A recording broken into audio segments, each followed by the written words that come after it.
Witnesses inside the complex told reporters they're under attack. Police say they've cordoned off the area. They're investigating what they're calling a suspected terrorist incident. Let's go straight to Tim Otieno, who's in Nairobi. So, Tim, just bring us up to date with the latest on that ongoing situation.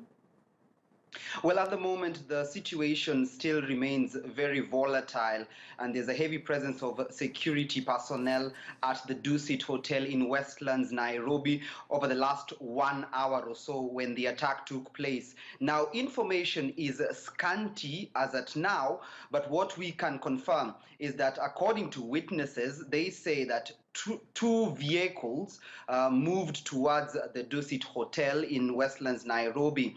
And just at the point of the entrance of the hotel, an unknown number of gunmen disembarked from the vehicle, and two of them are said to have begun throwing grenade bombs at the entrance of that particular hotel. Now, this took place at about 5 p.m. Kenya, at about rather 4 p.m. Kenyan time, which is about 1 hour ago. At the moment, the rescue efforts are continuing.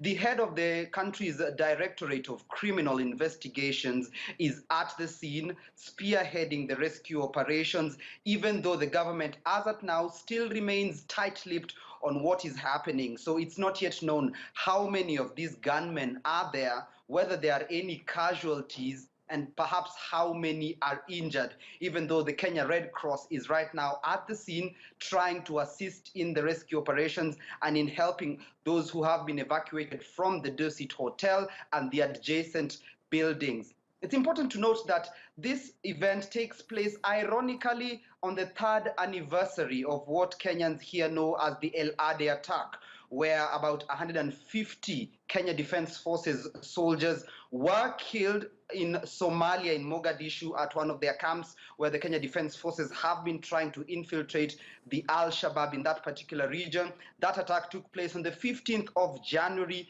2016. So it's exactly 3 years since that attack. A cruel irony. Another irony is that just yesterday, the Kenyan courts had acquitted 3 of the 4 suspects who had been accused of committing a similar attack in Westgate Mall, which is in the same area of Westlands. So, that Tim, attack took place on September 15th, 2013, and 67 yeah, people and with that in mind, Tim, can I ask you, yes. We've obviously seen attacks of this magnitude in the past, as you say, by members of Al-Shabaab. So what is the overall security situation in Nairobi, and how concerned are people about attacks like this happening? Well, the security situation I could describe is on high alert at the moment. Each and every person is just trying to ensure that their friends and relatives are safe.